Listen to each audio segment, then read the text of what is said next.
Bueno, bienvenidos a aquellos que nos están viendo en forma diferida.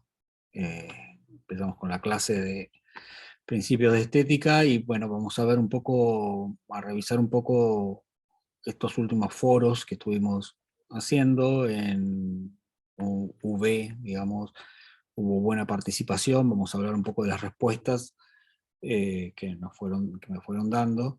Eh, y en ULP no vi participación. Está bueno que usemos esos espacios porque además nos sirve para no tener que obligatoriamente tener todas las clases presenciales por ustedes también, que no es la idea, sino que uno puede empezar a ver, a discutir los textos que se pueden llegar a leer entre compañeros y a veces con una intervención mía. Yo ahora voy a hacer hola Juan Pablo, voy a hacer un relevamiento de algunas de las observaciones que me hicieron los chicos de UV.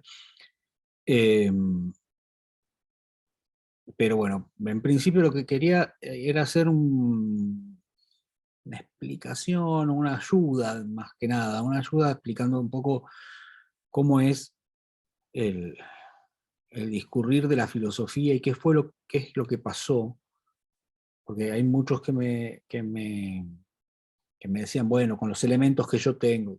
Bueno, por supuesto que uno leyendo los textos de alguna manera se va metiendo en el marco teórico que van proponiendo los autores, y de alguna manera eso hace que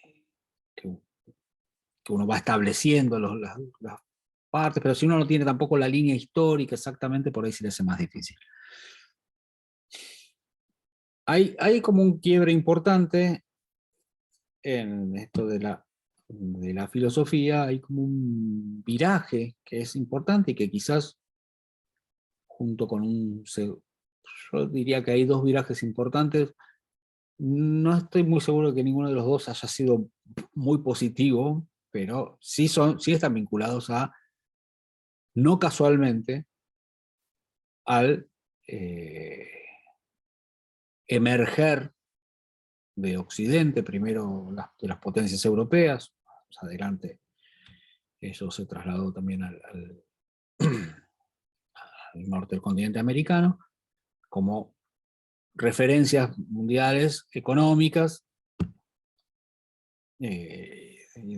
y a partir de sus economías imponiendo ciertos estilos de vida y ciertas formas de ver el mundo. Esto que parece no tener mucho que ver con las filosofías, sin embargo, tiene bastantes relaciones cruzadas, ¿no? No se podría decir cuál es el huevo y la gallina, si los filósofos pensaron primero ciertas ideas que hacen que esas sociedades de alguna manera se posicionaran. Bueno, hay estudios muy claros, hay el famoso estudio de Max Weber sobre el, el, el advenimiento del protestantismo y la ética del capitalismo, ¿no? Es un libro bastante conocido, que habla más de sociología más que de filosofía, pero de alguna manera hay puentes que se pueden establecer. Ahora quizás cruzando esas puentes, aunque sea de una manera un poco esquemática, a ustedes les puede llegar a dar una mejor idea. ¿Qué tal idea? Yo les hablaba que hay dos quiebres. Uno es sería previo a lo que, o sea, como hechos históricos, como tener las reformas, ¿no? Las reformas religiosas que ocurrieron en el siglo XVI, XVII. Después viene la era de las revoluciones, la Revolución Francesa, la Revolución Americana, y está la famosa Revolución Industrial en sus dos etapas, la Revolución Industrial 1 2, también en el siglo XVIII. En relación a esos hechos históricos, hay toda una consecución filosófica que va tejiendo estas relaciones que eh, de alguna manera les sirve para justificar eh, todo este movimiento que se va dando. Ya les digo, es esquemático, por supuesto que se puede hacer una lectura mucho más eh, detallada y hay muchos más grises de los que yo voy a decir. Pero no es casual que el surgimiento, o el posterior surgimiento del capitalismo, venga después de uno de los primeros quiebres de la historia de la filosofía, un verdadero prócer filosófico, que podemos decir que es el famoso Cartesio, René Descartes, que ocurre, por supuesto, previo a todo esto, y que todavía tiene muchísimo en su haber de todo cómo se manejaba la filosofía anterior a esa. La filosofía anterior a Descartes, digamos que todavía podía estar alrededor de lo que se llamaba escolástica, ¿no? Todavía estaba eh, buscando las soluciones y las preguntas que se hacían. Hay gente que dice que la etapa de la metafísica termina con Descartes, digamos, ¿no? Y la metafísica o de la ontología, digamos, ¿no? Que hasta ese momento la pregunta era, así como los griegos empezaron preguntándose, bueno, ¿cuál es el fundamento de todas las cosas? Y los presocráticos nos hablaban de el agua, el fuego, ¿no? Esas primeras respuestas que nos parecen un poco ingenuas en este momento, pero bueno, todas hacían la misma pregunta: ¿qué es lo que es? ¿Qué es el ser? ¿No?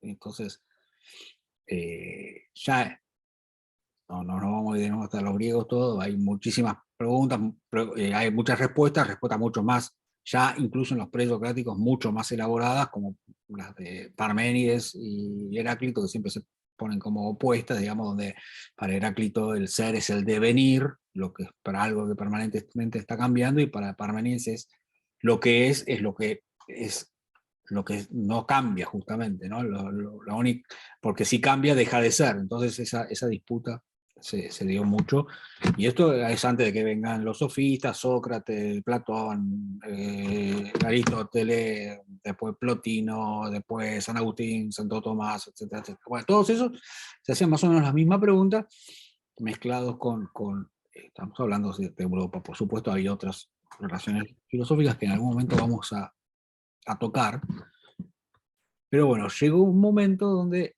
este señor Descartes, que era muy católico, por cierto, a pesar de que, bueno, en el medio está Spinoza, que también es importante, pero venía de la tradición más judía, de hecho lo excomulgan de la religión judía, eh, por sus ideas filosóficas, pero el señor Descartes hace una inversión que es bastante, que hay que ver hasta qué punto fue consciente de ella, pero que sí tiene que ver con el espíritu de la época que se venía para adelante, ¿no? Y el señor se preguntaba, bueno, empieza a hacerse, en su libro Meditaciones Metafísicas, ¿cómo puedo yo justificar que existe algo? ¿No? Porque la pregunta, o sea, hasta ese momento, hasta esa época por lo menos, nadie se preguntaba si las cosas existían, ¿no? Las cosas era obvio que existían, y tanto era así que, bueno, existía las plantas, existían los elefantes, existía el ser humano, y justamente lo que se buscaba era esta justificación ontológica, o sea, algo que trascendiera a todos esos, lo que después ya se va a llamar en Heidegger, por ejemplo, entes, ¿no? Los entes son los existentes individuales, pero ¿qué los justificaba a todos?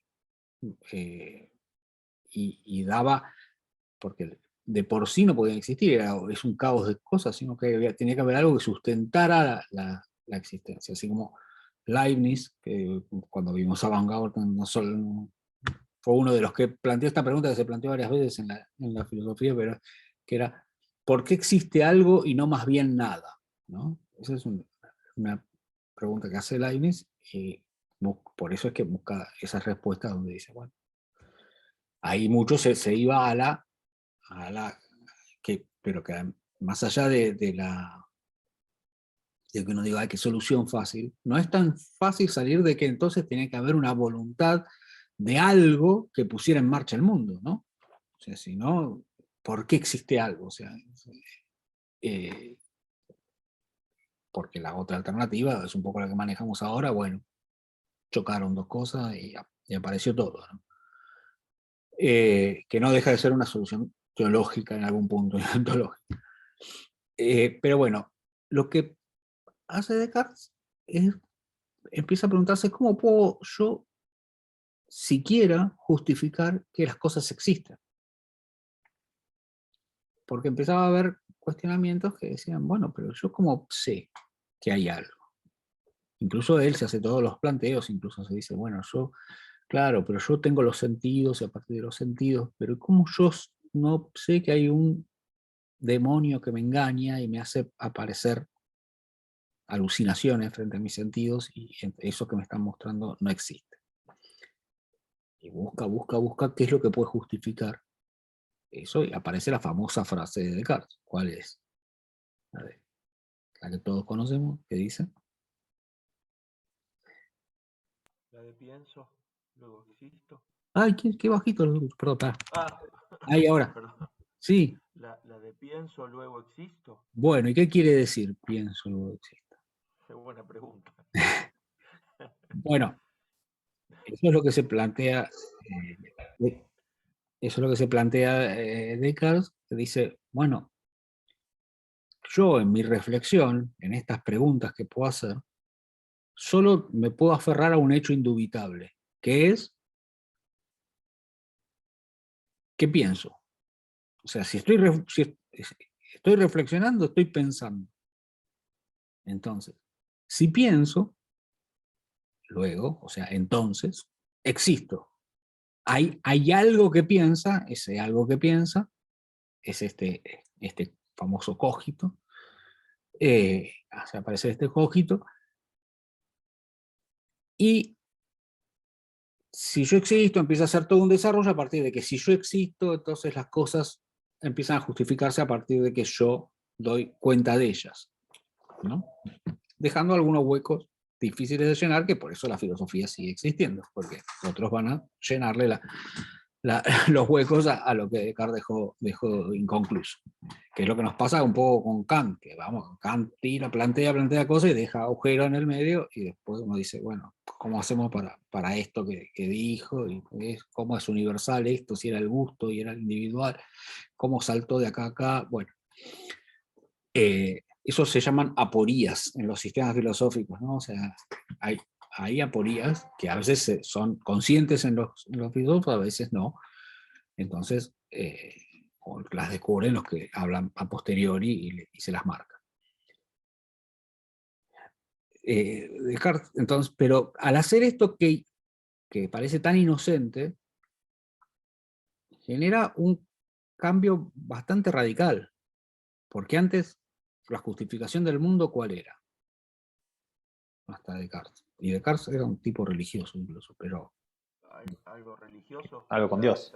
Claro, pero más allá, religioso. religioso o no, o sea, filosóficamente había un ente externo, vamos a decir, o sea, más allá de que además tenía que cumplir otras condiciones, pero un ente externo que nos justificaba la existencia, o sea, sí, esto tiene que existir porque justamente si no, no se explicaría mi existencia, ni la existencia de lo que está acá al costado, pero con este invento de Descartes, del cogito, ¿quién es el que justifica la existencia del universo? El sujeto. Digo sujeto en vez de hombre porque de hecho es la palabra que empieza ahí. O sea, empezamos a hablar de sujeto a partir de esto. Porque empieza a haber una división entre lo que se llama sujeto y objeto. O sea, y mi mirada, o sea, o mi existencia y mi intención, van a decir, por ejemplo, los husserlianos, como llaman, los fenomenólogos, ¿no? Mi intención y mi intencionar sobre las cosas las hace, las justifica, las confirma como cosas existentes. Vamos a decir. Entonces, la justificación ontológica pasa de ser una justificación ontológica real, o sea, una justificación de un ser que hace que todo lo que participa de ese ser, antes todo, las tazas, los cucarachas, todos eran distintas emanaciones de un ser superior. A partir de acá, todo se justifica a partir de que yo les otorgo la condición de existencia a partir de que yo soy la garantía, o sea, el sujeto garantiza la existencia de las otras cosas. Por supuesto, esto tiene millones de problemas. Descartes trata de contestar algunos de ellos, porque el paso más difícil que Descartes no soluciona de la mejor manera es cómo paso de decir, bueno, yo existo, pero cómo existen las otras cosas, no es nada fácil, ¿no? Porque, bueno, él hace una invención de que si yo existo, entonces existe un Dios, y entonces Dios garantiza las cosas. Es lo que él consiguió, es lo que consiguió Descartes. Ese es con ese punto de partida es los pensadores que vamos viendo nosotros que siguen muy arrastrados por este problema. El siguiente pensador, o sea, no, Leibniz es un pensador importante, la primera crítica que le surgió a Descartes fueron los empiristas ingleses, Locke, Hume, Berkeley, etcétera, que le negaban todo lo que nosotros pensamos, decían, es un hábito, o sea, nosotros no podemos establecer siquiera, porque además Descartes, piensen que empezó el auge de las ciencias exactas y naturales, ¿no? Sobre todo las naturales, la física, la química, de las cuales Descartes además era practicante, ¿no? Entonces había que justificar cómo es que, o sea, las cosas no empezaba a trastocarse, no es que si yo combino cloro con sodio se forma cloruro de sodio porque Dios lo quiso así y las cosas son así, sino porque yo sé que si combino esto con esto pasa tal cosa. Si yo combino, no sé exactamente cómo es la pólvora, pero tiene algo con el azufre y no sé qué, todo explota. Y si yo calculo, y vino Newton y toda esa gente, si yo tiro una bala y la apunto del cañón en un ángulo de 45 y la resistencia de la más la gravedad, puedo hacer un cálculo y sé que va a caer allá. Todo eso empezó a fortalecer esta idea de que la justificación de las cosas estaba dada a partir del sujeto. Todo esto empieza a generar un paradigma, hay algunos autores que lo llaman un paradigma epistemológico, a diferencia de lo que decíamos anteriormente, era ontológico, este es epistemológico. ¿Por qué? Porque como todo depende de la manera en que yo conozco el mundo, lo importante para un filósofo es terminar de definir de qué manera se conoce. O sea, este problema que tenía Descartes. Si yo sé que yo existo, pero ¿cómo justifico que conozco además las cosas? En principio, la primera cosa de conocerlas es saber de su existencia o su inexistencia, ¿no? Entonces, bueno, la primera objeción, ya les digo, vino de los empiristas que le tiraban todo abajo de acá, decían, no, pero yo esto lo tiro y se cae, no es una ley. Un día puedo hacer así, el teléfono salir para arriba y no hay ninguna razón para que eso no ocurra. Entonces ellos inventan el tema del hábito, eso después va a algunas filosofías que se dieron en Estados Unidos, como los empiristas famosos, James o Peirce, que vimos en semiótica. ¿Se acuerdan de cómo hablamos de Peirce de semiótica? Era un pragmatista, o un pragmático, que venía de esa escuela de los ingleses. Ahora, en Europa lo que seguía es este problema. Bueno, el problema de Descartes, ¿cómo conozco las cosas? Ahí es donde va a entrar Kant, ¿no? Y entonces acá vamos a ver más clara la posición de Kant. El problema de Kant es cómo justifico que las cosas existen más allá de lo que yo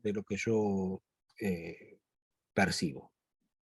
Y de hecho lo que hace Kant es una cosa muy inteligente, con mucha vuelta, con mucha sutileza, pero en un punto, para decirlo, se come los mocos, porque lo que él dice es, bueno, claro, yo no puedo saber que las cosas son.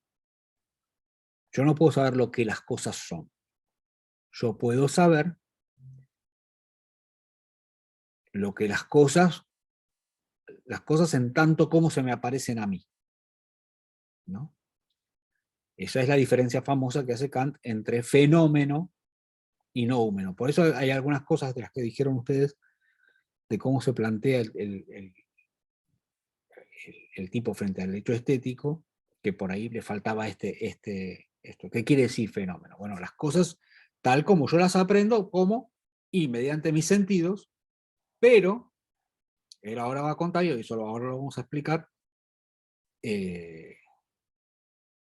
lo vamos a explicar porque justamente los sentidos son solo una manera de entrada, pero sin embargo lo que Kant hace y desarrolla muy bien es de qué manera yo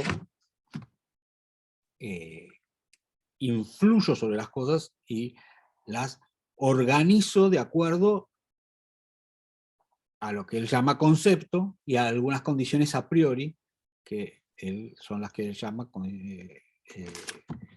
que él habla del tiempo y del espacio. Él dice que el tiempo y el espacio no están en las cosas, sino que son cosas que nosotros tenemos como organización del mundo y se las imponemos a las cosas, ¿no? O sea, yo sé que eso es grande porque yo tengo la noción de grande y chico, yo tengo la noción de lejos y cerca, yo tengo la noción de causa y efecto, que es lo que habla de pasado, presente y futuro, ¿no? Establecer una porque son condiciones que yo tengo de antemano y se las impongo a las cosas. Pero las cosas no necesariamente son así, digamos, ¿no? O sea, o en todo caso yo hay una parte a la que no accedo, que es lo que es famoso, la cosa en sí.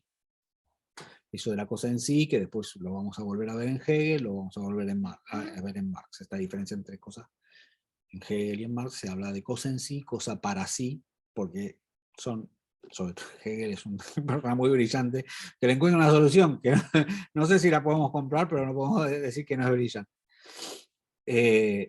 Ahora, yo les decía que esto tenía vinculaciones con el proceso histórico, donde ¿cuál es el sujeto? Cuando en la época de Descartes estamos en la época de las colonias, de las primeras colonias, ¿no? De las colonias españolas en América, de las primeras colonias en el occidente de África. Entonces, era un continente, unas sociedades en el continente europeo que empezaban a pararse sobre sus pies y a decir, yo puedo dominar una cierta cantidad de cosas, pero no tenían ese sistema imperial y colonial totalmente dominado, y entonces está esta cuestión de Kant, digamos, de decir, bueno, yo parece que tengo una potencia importante, pero de alguna manera todavía no puedo acceder a tener la cosa en sí, o sea, no tengo pleno dominio sobre mis capacidades, ¿no? Y de alguna manera eso es lo que viene a subsanar Hegel, que ya está en una etapa, y además que Hegel habla de historia y habla de colonias, y por ejemplo le niega la capacidad de tener historia a todos los pueblos que no sean europeos. Dicen que los pueblos que no son europeos no tienen historia porque allí no habita el espíritu, no se desarrolla el espíritu se desarrolla por su parte que va a la vanguardia, y esa vanguardia está en Europa, así que los otros pueblos se quedaron sin historia. Pero bueno, les cuento la solución de Hegel para que no se queden con el cuento a la mitad, pero el cuento de Hegel es que dice, no, pero no está bien esto de pensar en sujeto y objeto. O sea, piensen que veníamos de que decimos que en la Edad Media todo era objeto, incluso el ser humano, ¿se entiende? O sea, todos éramos objetos porque todos teníamos la misma relación radial, vamos a decirlo de alguna manera, con esa entidad superior, ¿no? Todos éramos, bueno, antes, creaciones de Dios. Y en ese sentido éramos todos iguales, todos objetos. Porque el que justificaba el sujeto, en todo caso, había un solo sujeto y era Dios. Dios no eran ningunos tontos, ni San Agustín ni Santo Tomás, lo pensaban como una entidad ontológica, no decían Dios con la barbita, ¿no? Pensaban como en este sentido, ¿no? Es decir, de la misma manera que Plotino habla de Dios como el centro de las emanaciones y sucesivas emanaciones que se van haciendo más concretas a medida que se alejan de su fuente, y en las más concretas de todas, todo el mundo, como éramos nosotros. Hegel dice, no, no está bien lo que dice Kant y lo que viene presentando de Descartes en adelante, de que hay una división y una imposibilidad de superar esta distancia entre sujeto y objeto. Pero no es que todos seamos objetos, sino que todo es sujeto. Es decir, lo que dice es que todo, desde la creación del mundo, es el desenvolvimiento de un sujeto que, a partir de cierto momento, o sea, primero en el mundo natural, ¿no? Y que cada vez ese sujeto va adoptando condiciones de mayor autoconciencia. Por supuesto, ¿cuál es la mayor autoconciencia? Bueno, el ser humano en este tipo de reflexiones es autoconsciente, y a partir de la autoconciencia del ser humano va llegando a su máxima expresión, que es la filosofía propia, y esta cuestión de Europa a la vanguardia del proceso histórico. Incluso él habla de que el sistema político superior e insuperable, o sea, él plantea esta famosa cosa de Hegel que uno siempre sabe, que de tesis, antítesis y síntesis, es la manera en la que el sujeto se va autodesenvolviendo, ¿no? O sea, esta cuestión dialéctica va generando que el sujeto cada vez vaya desplegando sus mayores capacidades. Sí, Juan Pablo, antes de que siga, prefiero que me haga la pregunta. No, pensaba en esto de pienso luego existo, ¿no? Si tiene relación digamos, con con la razón y la razón como la luz, ¿no? Como Bueno, claro, perdón, no nombré la muy razón. europea, ¿no? Pero digo, ¿qué pasaría? Es exactamente Perdón. eso. El concepto que organizó todo ese despliegue de Kant en adelante fue la razón. O sea, la época de Kant es la época del iluminismo famoso, donde se creía que la Claro. razón iba a ser, de alguna manera había una teología alrededor de la razón, porque la razón ya no solo está puesta como una condición natural del hombre, digamos, ¿no? Sino puesta como la máxima condición del hombre. Por eso ahí algunos pusieron muy bien, a ver, después sé quién lo puso, lo tengo anotado, pero no me acuerdo ahora quién era, que relacionó esta diferencia de jerarquías en Kant de el juicio estético como un intermedio entre la mera sensación de lo agradable, ¿no? Y el juicio objetivo conceptual. Pero claro, el juicio objetivo conceptual respondía a las normas de la razón. El juicio estético era un intermedio. Lo mismo que vimos con Baumgarten. Pues están muy cercanos Baumgarten y Kant, digamos, ¿no? Pero Baumgarten habla a pesar de que hacía un rescate en algún momento, pero hablaba de las facultades cognitivas inferiores, ¿no? ¿Por qué? Porque las facultades cognitivas superiores eran las que estaban vinculadas con la razón en ese momento. ¿Y por qué la razón se hizo la estrella, digamos, del desarrollo europeo? Ya lo dije, pero a ver si... Y tiene que ver con la ciencia y Tiene que ver con el desarrollo con científico. el avance tecnológico también. Exactamente. El proceso de desarrollo científico que permitió al hombre salir de ese estado. Heidegger dice que la filosofía se perdió después de Heráclito y Parménides, o sea, ya antes incluso de Platón, porque perdió la capacidad de asombro. Bueno, pero ese asombro tenía que ver con el misterio que provocan aquellas cosas de las que no conocemos. El hombre agarrando, juntando tres palitos, la verdad, pero bueno, empezando a manejar algunas cuestiones tecnológicas que empezaron a pasar entre el siglo XVI, XVII, XVIII, sobre todo en Europa, empezó a decir, no, bueno, no necesito tanto esta cuestión de Dios. O sea, mi nuevo Dios es este procedimiento mediante el cual yo domino el mundo, que es la razón. La razón permite, según Kant, ¿qué diría? La razón no me hace conocer el mundo, pero me permite controlarlo. Y controlarlo es bastante, digamos, ¿no? Me permite curar enfermedades, me permite postergar la muerte, me permite organizar mejor, me permite dominar otros pueblos, que es lo que estábamos hablando, ¿no? O sea, bueno, yo tengo armas de fuego, ahí no las tienen. Yo tengo algunos remedios, sé que la quinina cura la fiebre, yo llevo la enfermedad, pero todos los que están alrededor mío, que son nativos de este continente, se mueren, pero yo no, porque tengo quinina, por él. Entonces, todo lo que vos decís está perfecto. La razón se organiza, y se llamó la era de la razón al siglo que estuvo justo antes de lo que fueron las monarquías ilustradas, ¿no? Hasta Luis XIV, todos esos. O sea, había esta cuestión de que había que ser razonable. O sea, la razón funcionaba como una especie de... y acá hay una de las claves, por eso es que quería hacer esta introducción, de por qué Kant hincha tanto con esto de que el juicio estético quiere ser universal.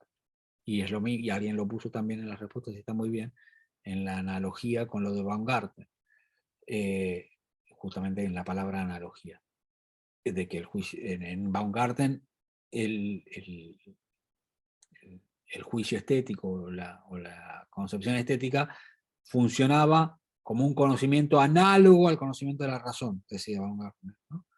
Y Kant de alguna manera está buscando esa vuelta, pero por eso tiene que ser universal, porque la razón aplica universalmente. Y por eso, sí, eso es algo que desgraciadamente sigue funcionando, si en Europa había monarquías, y las monarquías estaban justificadas en la razón de Estado, ¿no? Era lógico que entonces esas monarquías se expandieran en sistemas inferiores, irracionales, como los de las colonias, ¿no? Porque hay un fundamento racional que establecía que era un mejor sistema. Esto, hay un libro muy lindo de ese filósofo que se murió, José Pablo Feynman, que se llama Filosofía y Nación, muy viejo, no es un libro nuevo, que cuenta eso en relación a la historia argentina, y dice esto, que, bueno, que, por ejemplo, Moreno y muchos de la Revolución de Mayo tenían estas ideas iluministas, y que eso estuvo buenísimo porque el iluminismo en ese momento, frente a todavía una resistencia de los poderes establecidos, la iglesia, los nobles, que yo venía con una polenta bárbara, porque no, bueno, es más racional este sistema y hay que imponerlo, pero al mismo tiempo era algo que les impedía entender las particularidades de cada lugar, o escuchar las culturas de cada lugar, no solo las indígenas, ni siquiera o sea, venir a la Argentina, al Río de la Plata, intentando soslayar la religión, o el sentimiento religioso que en ese momento había muchísimos de los pueblos, es una de las cosas que le jugó en contra a la Revolución de Mayo, que terminó mandando ejércitos para sojuzgar a los pueblos que supuestamente eran parte de los que nos íbamos a liberar de España, digamos, ¿no? Que mucha gente se apoyaba más a los españoles porque estos venían con un discurso mucho más progresista en ese sentido, pero que no le permitía leer las particularidades de cada lugar. O reconocer que había, ni siquiera reconocer que había otros tipos de pensamientos, digamos, ¿no? Y de alguna manera, cuando ahora todavía se quiere imponer la democracia y el mercado a la forma occidental, como el medio más racional o la forma más avanzada de gobierno en todos lados, bueno, pasa lo mismo, ¿no? Se sigue basando en ese impulso que nació en ese momento, ¿no? Con la razón nos asiste. Bueno, la razón es universal, porque la razón no puede no ser universal, de la misma manera que Dios no podía ser particular de un lugar. O sea, Dios había creado todo, o no era Dios. Bueno, la razón en ese sentido todavía tenía como vestigios teológicos que le habían quedado, ¿no? Y tenía que resolver todas las situaciones, de alguna manera tenía que ser la mejor solución. Bueno, esa razón es la que aparece, por eso hablábamos en Baumgarten, que estaba vinculado a esta cuestión del prestigio que tenían las ciencias sociales en ese momento. Nada, bueno, la solución hegeliana permite lectura de las otras culturas, pero las permite, en todo caso, las desjerarquiza, porque al proponer que el sujeto siempre su despliegue más avanzado es por donde va la historia. La historia es el despliegue de este sujeto en su autoconocimiento, ¿no? Entonces, bueno, él se lo identificó inmediatamente con Europa y justificó cualquier barbaridad que haga Europa con los países periféricos. ¿Por qué? Porque les estaba, o sea, era lo único que se podía hacer, porque era lo que tenía que hacer o sea, estaba también, ahí también hay razón, eso también usa razón, de hecho, él habla de ese sistema, el libro que explica ese sistema se llama lógica, pero no lógica en el sentido de explicar cómo se hacen bien los conceptos, sino en el sentido de cómo se despliega el logos, que es la razón, ¿no? En definitiva, cómo se despliega el logos a lo largo de la historia, y va y cómo va superando estas oposiciones dialécticas de manera de ir cada vez más avanzando hacia su perfección o a su autoconocimiento completo. ¿Y qué pasa con Nietzsche? Ahí. ¿Qué se imagina?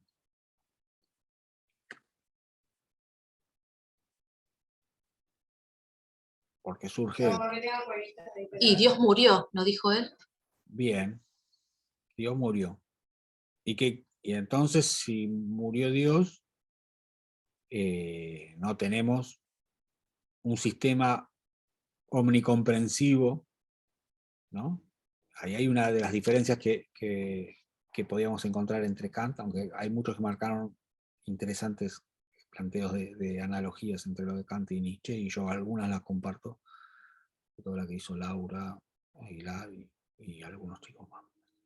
Pero si Dios murió, no hay sistema que pueda explicar todo el mundo, digamos, ¿no? Y por eso lo primero que planteé es que hay dos maneras de ver la estética, ¿no? O sea, que hay dos maneras que son opuestas y que incluso luchan, porque en la teoría nietzscheana lo que reemplaza a la organización a partir de algún modelo el cual fuere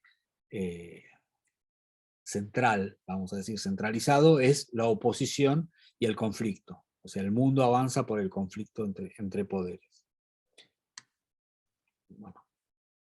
Entonces, a Nietzsche, a Marx, que era muy hegeliano, pero que plantea una cosa muy interesante, y a Freud, hay algún historiador de la filosofía que lo llamó los maestros de la sospecha, ¿no? O sea, son los que de alguna manera plantean que los sistemas, esos que estaban tan lindos y que explicaban tanto y que justificaban tantas cosas, están construidos sobre alguna cosa que no es que falta explicitar. En el caso de Freud, el famoso inconsciente, o sea, el sujeto que era que era transparente para sí mismo, ¿no? O sea, el sujeto era un sujeto racional, como estábamos diciendo, ¿no? Entonces, todo lo que hacía se explicaba por su comportamiento racional y siempre iba a tomar decisiones en relación a la máxima racionalidad. Freud viene a decir, no, hay muchas cosas que no se explican, que pasan en un lugar que se llama inconsciente, o en una entidad que se llama inconsciente, y que determinan que hagamos cosas de las cuales no tenemos la explicación desde lo racional. Marx va a decir, dejo a Nietzsche para lo último porque es el que fuimos a leer, Marx va a decir, sí, todo es muy lindo, todo muy, muy lindo el despliegue del sujeto que va haciendo eso, pero en realidad de acá de lo que se está tratando es de la disputa por las condiciones materiales de vida, ¿no? No es la razón que va haciendo cada vez mejor las sociedades, sino que lo que va progresando son sistemas que cada vez manejan de una manera más optimizada las condiciones materiales de vida. Que sean más optimizadas no quiere decir que traigan mayor felicidad para la gente, digamos, ¿no? Pero igual Marx tenía como una gran admiración por las cosas que había conseguido el capitalismo. Y Nietzsche finalmente, en varias de las cosas que dice, pero ya desde trabajos muy tempranos, algunos de sus trabajos más tempranos es como el que se llama hay un libro de Nietzsche que se llama Genealogía de la moral. Entonces, ¿cómo la moral tiene genealogía? ¿Cómo que la moral tiene una explicación histórica y que lo que es bueno hoy, ayer no lo era? Y mañana entonces puede dejar de serlo. Y él cuenta como los griegos, pues eran filólogo, había leído muchos textos griegos, como los griegos decía, se denominaban a sí mismos nosotros los verídicos, ¿no? O sea, entonces nosotros decimos la verdad, los otros pueblos no saben la verdad o no las pueden decir o no la quieren decir. Entonces, como hay una construcción de lo que es verdad y mentira, y por eso Dios moría, no porque Dios lo hubiera matado a Nietzsche, sino porque no había ninguna referencia que garantizara que la verdad estuviera en un lugar o en otro. Sino que lo que Nietzsche dice es, las verdades son producto del conflicto de cuál se impone entre dos peleas por imponer una verdad propia, digamos. O sea, Nietzsche en todo caso podría justificar también la invasión europea y no tenía era bastante, le importaba bastante poco los otros pueblos, pero en todo caso no la justificaba porque era el lógico despliegue de la razón, sino que, y bueno, ganamos, entonces es lógico que ahora la verdad sea la nuestra. ¿No? Y pues ahí viene toda la larga crítica de Nietzsche a la piedad o a la compasión cristiana, digamos, ¿no? O sea, no, ¿qué compasión? Si dice, los compasivos se hacen los débiles para imponer su verdad sin sin pelear, digamos. Y no tiene sentido. Acá peleemos, el que gana impone su verdad. Bueno, eso que es bastante feo. Igual sigue siendo un tipo bastante lúcido. Digamos que desde toda esa concepción nietzscheana surge prácticamente casi, no los quiero matar, pero casi sin agregados todo lo que tiene que ver con lo que hizo Foucault, digamos, ¿no? O sea, Foucault despliega esas pocas intuiciones nietzscheanas y las lleva a su máxima desarrollo. Pero bueno, volvamos a nuestros textos y a lo que nosotros estábamos diciendo. Pero piensen ya desde dónde piensa cada uno, de dónde pensaba Kant y de dónde pensaba Nietzsche. O sea, entonces, ¿por qué era tan importante para Kant el juicio? O sea, había dos posibilidades. Es decir, el juicio estético no tiene justificación y lo pegamos a lo agradable, pero entonces tiramos abajo años de historias alrededor de la historia del arte y de nuevo, incluso se perdía Kant y toda la sociedad europea la capacidad de decir qué cosas eran buenas y qué cosas no en el resto de las cosas, ¿no? O sea, en el resto de las culturas. Porque si después el juicio sí era universalizable, entonces yo después pudiera decirle, no, claro, esto que ustedes están haciendo con los hijos y Ultrunes y qué sé yo, no, esto no genera, no está justificado en este juicio de sentido común que dice que Mozart es mucho mejor. ¿Se entiende? No. Que la razón nos asiste y entonces podemos quemarle todas las cosas, o en todo caso dedicarles un espacio pintoresco, donde sabemos que es como museo y como se hizo hasta no sé tanto, no sé si saben, pero los belgas se llevaban habitantes del Congo al zoológico que había en Bélgica, ¿no? Bueno, o sea, ese tipo de que igual eso fue una segunda etapa, digamos, ¿no? En la cultura europea, la de el pintoresquismo y el de que eso está muy hecho por los ingleses, digamos, ¿no? Como que sí, ay, qué interesante esto que hicieron acá, ya, se puede tratar, pero nunca afectaba de manera influenciada de una manera fuerte el desarrollo cultural, ni hablar del político, de sus propias culturas, digamos. Sí, se podían ver como cosas fuera de época, o sea, que no, justamente lo que decía Hegel, ¿no? O sea, no hacen a la historia, no están en la historia ya, porque la historia va en su lugar más avanzado, no en su lugar más retrasado. Entonces, volvamos rápidamente a Kant, a ver si podemos cerrar todo eso. Voy a decir algunas de las cosas que escribieron, algún comentario. Pero primero, bueno, está bueno esto que se me ocurrió ponerlo, porque así como nosotros nos centramos obviamente en todo lo estético, Kant tiene todo un desarrollo acerca de cómo sería la moral, cómo se manejaría el tema ético. Y van a ver que la frase que él llega, él quiere hacer lo que acabamos de decir, quiere hacer una ética que no dependa de otra cosa que de la razón. Entonces no se puede justificar en que Dios dice que es malo matar, ponele, ¿no? Sino que tiene que buscar una cuestión que conceptualmente cumpla con los requisitos de la razón. Y él eso lo llama, lo va arrinconando, lo va desplegando, y eso lo llama el imperativo categórico, ¿no? O sea, la frase que marca qué es lo que vos tendrías, cómo te tendrías que manejar con las cosas. Y tiene varias formulaciones, pero una de ellas es que obra, te pide, además con el imperativo justamente, ¿no? Con el modo imperativo del lenguaje, obra de tal modo que la máxima de tu voluntad siempre pueda valer al mismo tiempo como principio de una legislación universal.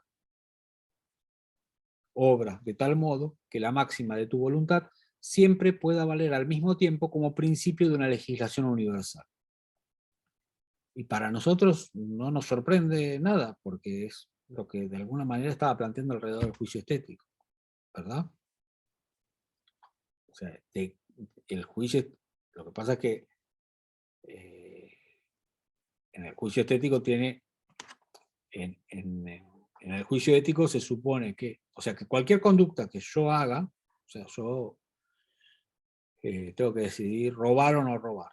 Tengo la posibilidad de robar o no robar. Si yo robo, estoy admitiendo que robar podría ser una ley para todos y entonces también me haría mal a mí, porque a mí también me robarían. ¿Se entiende de alguna manera el planteo que hace el tipo?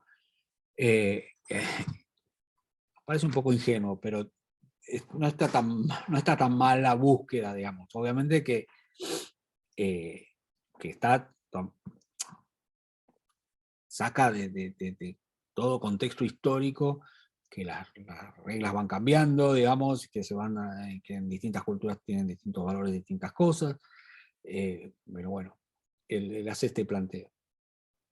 Y es uno de los planteos de uno de los problemas básicos que estuvimos viendo que tenía Kant en relación a lo estético, que es este pasaje de lo individual, el acto individual, ¿no? El acto ético, en el caso del imperativo categórico, el acto estético, o el juicio estético, en el caso de lo estético, y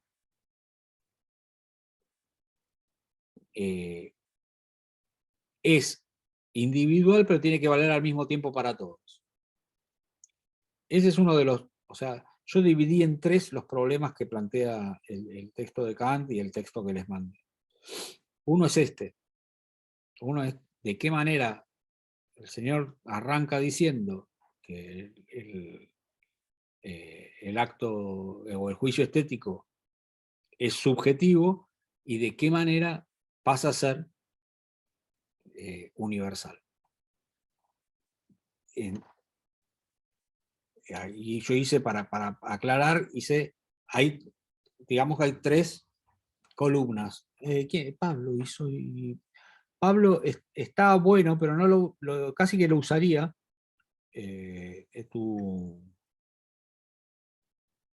¿Dónde lo tengo acá? Tus esquemas que hiciste, que me mandaste. ¿Está Pablo? Veo que está la cámara apagada. Pero lo único que no está bien es que separaste entre juicio estético y juicio del gusto. Y en realidad para Kant es lo mismo, juicio estético y juicio del gusto. O sea, conceptualmente es la misma cosa. Pero bueno, sí tenemos esas 3 columnas, que creo que bastante lo encontraron claro eso. Lo agradable, lo que es pasible de juicio estético, y el juicio de conocimiento. Esas serían las tres esquemas. En lo agradable, ¿qué pasaba? A ver, díganmelo, porque hay varios que lo pusieron bien. ¿Qué pasaba con... ¿Era subjetivo o objetivo? Lo agradable. Es un poco tramposa, me pregunto. O sea, lo estoy pensando yo en este momento y no estoy... y dudo, pero... bueno, pero no dudo entre esas dos. Dudo entre una y otra cosa aparte. ¿Pero qué sería? Sí. En teoría lo agradable debería de ser subjetivo, porque es un poco lo que uno percibe con los sentidos, digamos, ¿no? Como esta primera impresión de me meto algo en la boca, qué rico, digamos, ¿no? Es una sensación, yo por eso digo, obviamente, objetivo no es. O es subjetivo o es presubjetivo. ¿Por qué digo esto de presubjetivo? Porque bueno, ahí les expliqué que de alguna manera lo que Kant dice es que el sujeto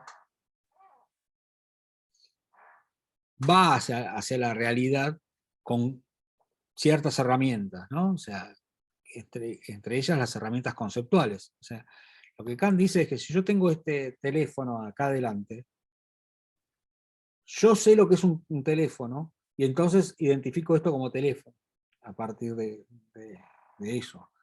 Pero no, o sea, si yo no tuviera en mi cabeza el concepto teléfono, esto podría llamarlo un pedazo de plástico. ¿Se entiende?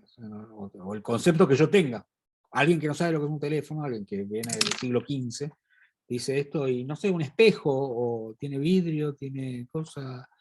Entonces, yo lo reconozco como teléfono, en tanto yo tengo el concepto anterior para cernirme sobre las cosas.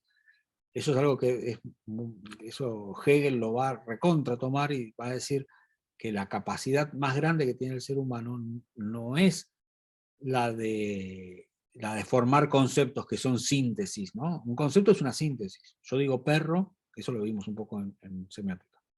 Yo digo perro y sintetizo un montón de realidades, ¿no? ¿Se entiende eso? Ahora, lo que dice Hegel es, no, pero no está bien pensarlo así. Lo que nosotros hacemos es, a nuestros sentidos llegan cantidades infernales de estímulos y nosotros lo que podemos hacer es separarlos, no sintetizar, sino analizarlas. Lo que más importa en nosotros es nuestra capacidad de separar la realidad en cosas distintas y hacer, justamente distintas es la palabra, ¿no? O sea, distinguir entre esa miríada de estímulos que tenemos cosas separadas, porque en realidad eso no es natural. Digamos, nosotros, yo acá veo un montón de colores y luces, y ¿cómo sé que esto es un libro, este es otro libro, un estante? Ustedes son, no es una mancha de píxeles acá, sino que hay un alumno y otro alumno y otro alumno. Eso es lo que dice que es la capacidad más grande del ser humano para Hegel. Bueno, pero no importa. para Kant, que todavía estaba del lado de lo sintético, por eso usa el concepto de sintético y de analítico, Kant, en todo esto, el juicio sintético y el juicio analítico, que no los voy a explicar ahora, pero de alguna manera los conceptos organizan lo que yo voy a ver, lo que mis sentidos me traen, yo es como que le salgo al encuentro con mis conceptos, con mi aparato conceptual. Por eso es que digo, yo no sé si lo agradable no lo explica él, pero lo agradable, al estar antes de lo que él llama entendimiento, el entendimiento ya es la imposición de algún tipo de parámetros de cosas como por ejemplo esto del espacio y del tiempo que decimos, ¿no? Pero todo eso sirve bien para el juicio de conocimiento. Para el juicio estético, por eso él dice después, y dice el texto ese que habla de lo que él dice, que para él el juicio estético hace ese acercamiento, pero no mira al objeto en tanto objeto, sino que mira al objeto en tanto evento formal, ¿no? Que esa sería una diferencia de lo que muchos hablaron del tema de adherente y libre, y está muy bien, en general estaba muy bien. No estoy tan de acuerdo con alguna conclusión que hicieron un par, después lo hablamos, pero entre lo libre y lo libre y lo adherente en Kant como análogo a lo de Nietzsche y Apolinio y Dionisia. Sí me gustó lo que dijo Laura, que hoy no está, así que todas las felicitaciones van a ningún lado, en que para mí sí es más parecido a la entre Apolinio y Dionisíaco, es más parecido a lo que dice Kant entre bello y sublime. Ahí hay más puentes para instalar. Todavía no llegamos a ello. Estábamos en estas tres categorías: lo agradable, subjetivo o presubjetivo, y es algo que yo puedo universalizar, compartir, comunicar. No puedo, porque es mi pura sensación. Entonces, le estoy poniendo como tres categorías a cada cosa. Es subjetivo o presubjetivo, no es comunicable, o sea que queda en el ámbito de lo subjetivo, se queda encerrado en el ámbito de lo subjetivo, no puede ser intersubjetivo. Y por último, no depende del sujeto, sino que depende, en todo caso, de los sentidos, o sea, de la barrera o del límite más externo del sujeto, que son los sentidos, ¿no? Eso es lo agradable. De la otra punta tenemos el juicio de conocimiento, para llegar por último al juicio estético. Pero en la otra punta tenemos el juicio de conocimiento, es decir, la forma en la que nosotros conocemos el mundo. Y acá, ¿es subjetivo u objetivo?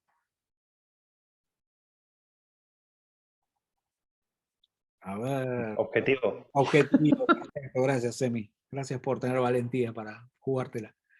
Es objetivo. ¿Por qué? Porque está claro que nada es del todo objetivo en el mundo de Kant, porque está partiendo de la base de que yo solo conozco los fenómenos, y el fenómeno ya de por sí es un hecho que se produce en la relación entre el mundo y el sujeto, pero él dice que de lo que podemos saber de la realidad, o sea, lo que podemos llamar objetivo, es la manera en la que nosotros imponemos nuestras condiciones a los objetos, o sea, a las cosas que están por fuera de nuestra subjetividad. Entonces, las condiciones de objetividad son estas, así que esto es objetivo. Yo puedo conocer, yo puedo saber que esto es un teléfono, porque yo, además de que le otorgo una existencia, le otorgo una posición en el espacio y en el tiempo, y además le otorgo una cierta cantidad de atributos que hace que yo sepa que es un teléfono. Su teléfono, si funciona mal, es un teléfono que no cumple con todos sus atributos, pero cumple lo suficiente como para que yo siga diciendo que es un teléfono. ¿Está bien? Entonces, ¿y eso es comunicable? ¿O compartible o universalizable? ¿Alguien que no sea de mí me contesta? Yo creo que sí. Claro, sí. ¿Por qué? Porque supuestamente esos esquemas están vinculados a las capacidades del sujeto y son compartidas por todos nosotros, entonces, y no varían, sino que nosotros todos les imponemos las mismas condiciones, y en ese sentido se genera un universo de comunicabilidad, digamos, ¿no? Que es lo que hace que yo pueda compartir conocimiento y establecer razón sobre esos conocimientos, se va estableciendo la razón. Esto sin hablar de que después tiene otra parte, todo muy, muy interesante, Kant, pero no nos vamos a entrar. Y por último, ¿de qué depende el juicio de conocimiento? Como su nombre lo indica, ¿depende de los sentidos o de qué depende? Habíamos dicho que lo agradable dependía de los sentidos, o estaba vinculado a los sentidos. Esto está vinculado a nuestro sistema subjetivo racional, ¿no? Conceptual, de conocimiento. Entonces, esa es la parte más estable para Kant, pero nuestro es el juicio de conocimiento. Y lo que dijeron varios, que está muy bien, es que el juicio estético está en el medio, aunque Kant lo tira un poquito más para el lado del juicio de conocimiento, pues creo yo, igual es como el bar, ¿no? Digamos, ¿cuántos centímetros más allá, cuántos centímetros más acá? ¿Pero qué? ¿Es subjetivo u objetivo?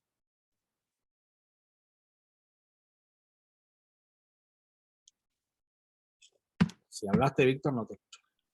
Perdón. No, estoy releyendo, pero él habla de que el juicio estético se apoya en lo contemplativo. Sí. Lo contemplativo, ahora vamos a hablar de lo contemplativo, pero ya te contesto pero quiero la respuesta de si es objetivo o subjetivo.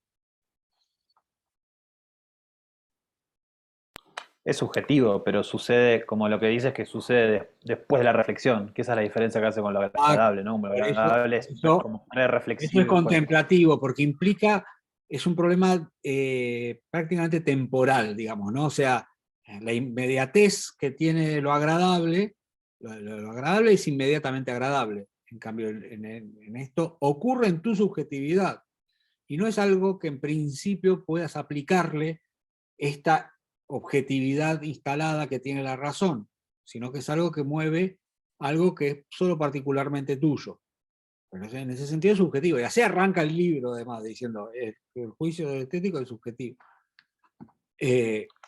Como está bien pensarlo en el sentido de decir, yo no sé, agarro un sándwich de milanesa, le meto un mordisco y lo primero que siento es y después de eso hay una instancia en donde digo, che, esto está bueno porque tiene un pan, porque la lechuga está bien, porque está condimentado bien, porque hay una serie de cosas que para mí hacen que esté rico, digamos, ¿no? Y ahí puedo decirle a otro, a Pablo o a Víctor, che, este sándwich está buenísimo por esto.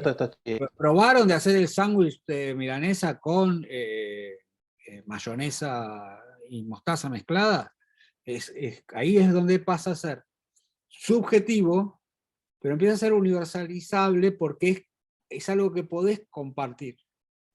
A partir de igual, ya te digo, está atado con super pinzas esto de que sea universalizable, porque no tiene garantía esa universalización, y la garantía que pone este muchacho es lo que él llama sentido común, ¿no? Hay cosas de sentido común donde vamos a empezar a discutir y nos vamos a ir poniendo de acuerdo en que lo que es bello es esto. El sándwich de milanesa sin tomate y lechuga, a mí no me gusta. Así que pongámonos de acuerdo. Pero, o sea, fuera como fuere, más allá de que discutamos esa capacidad de hacerlo comunitario, sí está claro que incluye esta instancia de contemplación. Ahí viene lo de la contemplación. Es un segundo tiempo lógico. ¿Está bien? Y en la última cosa que sí estábamos hablando, sí, o sea, en lo que es subjetivo está del lado de lo agradable. En lo que es universalizable, con muchas comillas y a discutir, estaríamos del lado del juicio de conocimiento. Y en lo último que estábamos haciendo esa división, en el hecho de que depende del juicio, no depende de los sentidos, de nuevo estamos del lado del juicio de conocimiento, porque es algo que necesita una conceptualización. Además es como un círculo vicioso. Para poder ser compartido necesita una conceptualización, para tener una conceptualización necesita poder ser compartido, ¿no? Ahora, la justificación de eso, la primera que él da, en realidad da dos justificaciones de por qué sería universal. Pero entendieron, con toda la cháchara que les di antes, entendieron por qué para él es importante que sea universal, ¿no? Ahora, también es verdad que si vamos a hablar de estética, tenemos que hablar de cierta posibilidad de universalizar algo. Porque si no, o sea, si todo fuera, es lo que a mí me gusta, estaríamos, no serviría ni discutir. Y a mí esta hora me gusta, a mí no me gusta. Bueno, listo, chao. No hay más nada que hacer.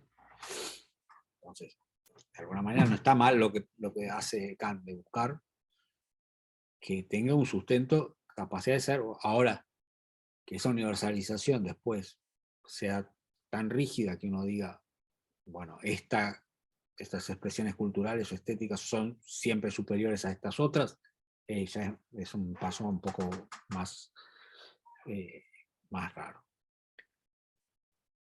Bien, ahí que me había puesto subjetivo, Ariel.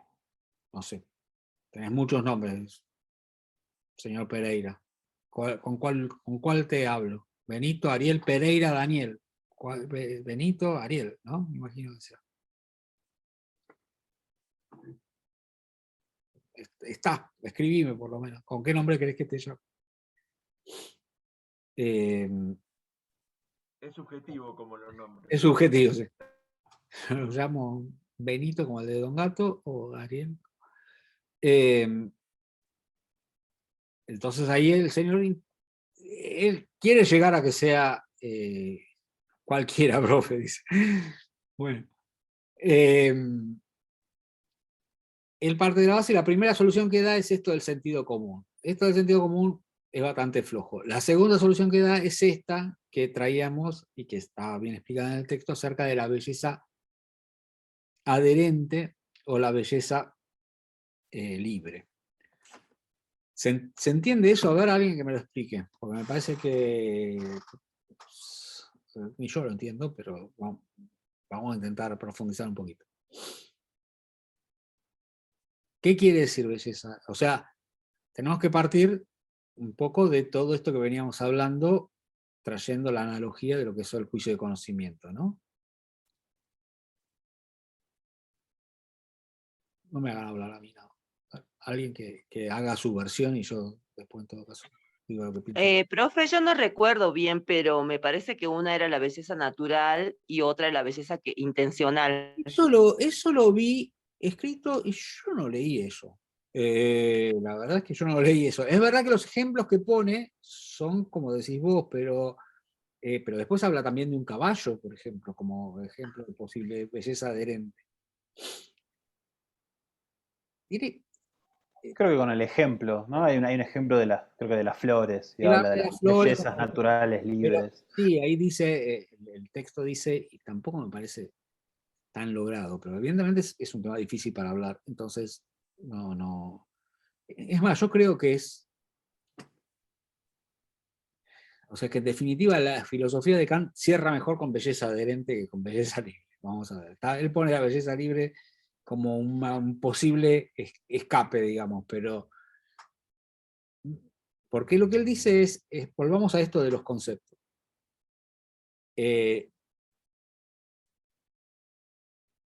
Yo tengo un concepto de algo y las cosas se refieren a ese concepto y uno las evalúa o aspira a que esas cosas adquieran su perfección, ¿no? Ahí me gusta porque Kant se mete solo en berenjenales y después no sabe cómo salir. Pero si yo tengo el concepto de hombre o de hombre masculino, supongamos, ¿no? Bueno, en mi concepto va a haber una idea de la perfección de ese hombre, y entonces, en tanto por lo menos en tanto su forma se acerque más a ese concepto de perfección que yo tengo, va a ser más bello. Ese es el concepto de belleza adherente, ¿no? O sea, es adherente porque se adhiere, o es a ver cuánto se compatibiliza con mi idea de lo que yo espero que sea tal conceptualización. Eso supone, eso supuestamente en el juicio de conocimiento es más fácil. O sea, si, vamos a hacerlo muy fácil, un perro, el concepto de perro en su perfección tiene 4 patas. Si yo veo un perro que tiene 3 patas, es un perro al que le voy a tener que agregar alguna explicación al concepto de perro para poder llegar a que sea perro. ¿Se entiende lo que estoy diciendo? Pero no es tan claro que sea perfecto un perro de 3 patas, a pesar que sigue siendo un perro. Lo voy a tener que explicar por qué es un perro rengo, ponele, ¿no? Que yo diga. Tiene algo medio parecido con esta idea de Baumgarten, con esta idea de que los artistas representaban un orden perfecto que existía en algún lado, digamos. Y además Baumgarten decía lo mismo también, o sea, que las cosas, en ese sentido, está prácticamente lo debe tomar de Leibniz, sobre todo Kant, en el sentido de que las cosas aspiran a su perfección, ¿no? O sea, y la perfección es la máxima o la maximización de las características que lo hacen ser lo que es. ¿Se entiende? Entonces, no es que la perfección sea que algo sea perfecto, como nosotros usamos la palabra perfecto, sino que la adecuación con lo que se espera del concepto que estamos percibiendo. O sea, nosotros tenemos una conceptualización, lo percibimos a partir de los sentidos y hacemos la comparación entre esa perfección que nosotros esperamos de ese modelo y si es, por eso él ahí mete la cuestión de lo formal. Se supone que esa perfección en cuanto a la adecuación entre lo que percibimos con los sentidos y la cosa sería la verdad, no lo bello, ¿no? Es un poco la definición de Aristóteles de verdad, que es la adecuación entre la palabra y la cosa. Pero un poco seguimos navegando en esas mismas cuestiones. Pero por eso él habla de, en tanto lo vemos como formal al objeto, no como, vieron que él habla de fines. Él habla de que el concepto determina el fin del objeto. Porque sí, porque como el concepto habla de cuál sería la perfección del objeto que estoy viendo, perfección en adecuación con el concepto, estoy hablando, vuelta, no digamos, no es perfección que esté perfectamente terminado, que sus ángulos estén bien cortados, o que sus proporciones sean exactas, sino que de acuerdo al concepto, eso se conforma. Ahora, nosotros tenemos una idea, en esos conceptos que nosotros acuñamos, al mismo tiempo tenemos una idea de perfección formal, o sea, cómo eso formalmente se adecuaría mejor a la idea conceptual que nosotros tenemos. Cuanto más se acerque ese objeto, más bello sería.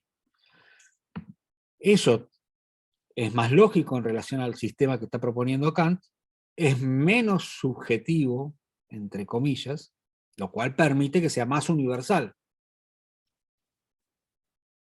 Pero, como bien dice Kant, dice, bueno, pero si finalmente yo encuentro un hombre que se adecue perfectamente a la perfección formal de lo que yo pienso que tiene que ser un hombre, seguramente no me va a parecer tan bello porque no tiene nada que lo distinga, que lo haga especial, ¿no? Porque justamente tendría que ser una especie de hombre promedio que cumpliera con todas las cosas, sin entrar a hablar de cuál sería, ¿no? Un negro, un chino, un esquimal o un vienés, ¿no? ¿Cuál sería el modelo formal para el señor Kant de lo que un hombre debiera ser?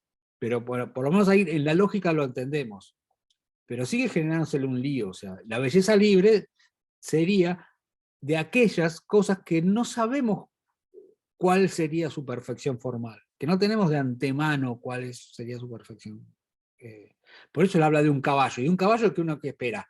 Y bueno, que sea potente, que sea veloz, que tenga crines largas, qué sé yo, no sé, lo que uno pueda esperar de la formalidad de un caballo.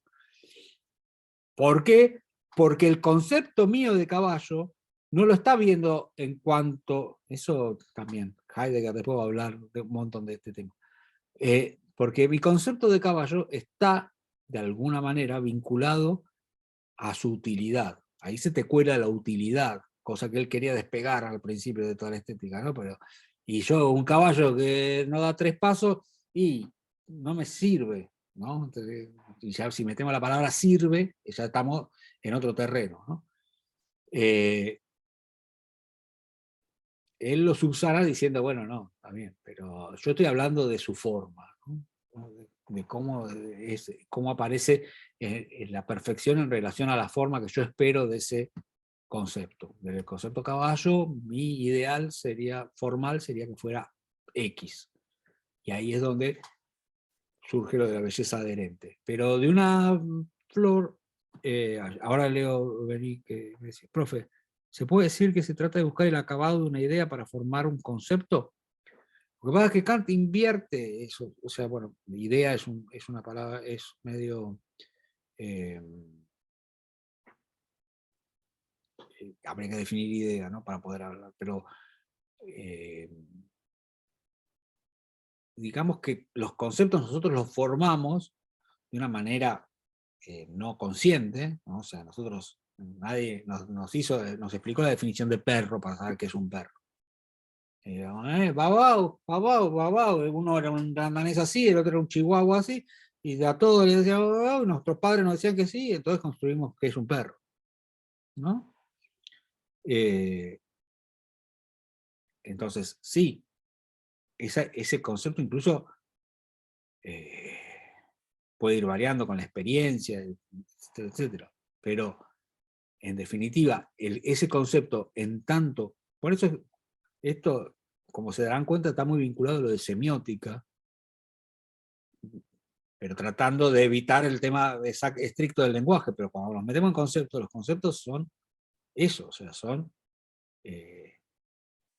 lo que decía, ¿se acuerdan de Saussure?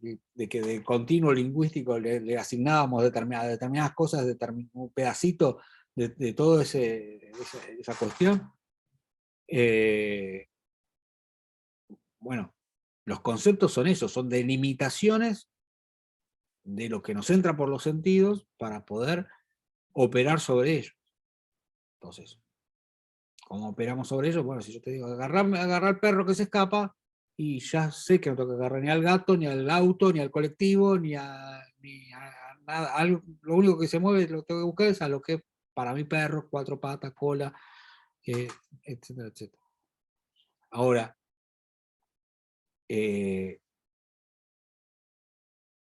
eso es los conceptos. Los conceptos se entienden porque en ese caso, incluso en el que yo estoy diciendo el perro se escapa, no me interesa si el perro es bello o no es bello.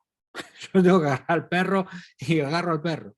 Eso es un juicio, no deja de estar vinculado con el juicio de conocimiento, porque lo determina en tanto perro. Ahora, si yo tengo que saber si es bello, no me importa, o sea, sí me importa saber, ¿ese perro es bello? Bueno, primero tengo que identificar al perro. Y después, lo que dice Kant es, bueno, pero ¿con qué comparo a ese perro para decir que es bello? Bueno, lo comparo con mi idea de perro, eso es la belleza adherente, con la idea de cuál sería el perro más bello, ¿no? ¿Cuál sería la configuración formal que haga de un perro bello que yo ya la tengo incorporada? Eso es belleza adherente. ¿Se entiende ahora? En cambio, en belleza libre es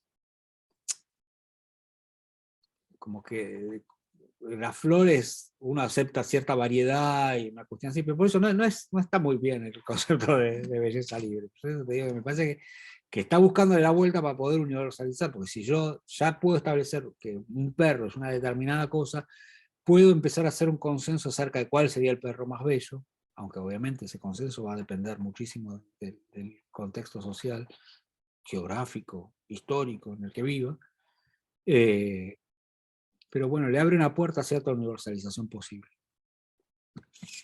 Ese es uno de los temas de Kant, el tema de cómo logra hacer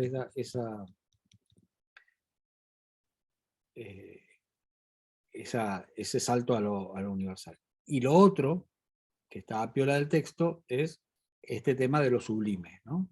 Porque está bueno y va a pasar casi... y ahí sí están las dos posiciones entre Nietzsche y Kant muy separadas, pero sin embargo aludiendo a cuestiones parecidas, si se quiere. Él habla de lo sublime como aquello que sobrepasa la capacidad de la imaginación para conceptualizarlo. O sea, justamente lo que nos impide lo sublime es este proceso de conceptualizar, porque nos excede la cantidad del estímulo, o nos excede la cualidad, mejor dicho, del estímulo, en función de generar una conceptualización. Lo único que podemos decir es sublime.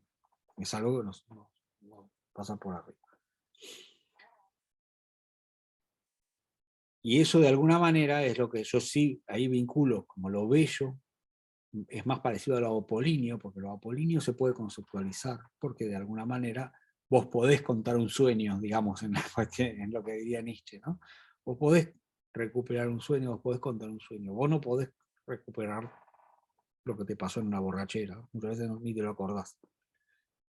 Acá vamos a felicitar al señor Sublena, que puso, en ese sentido, puso uno de los claves, me parece, del texto de Nietzsche, que es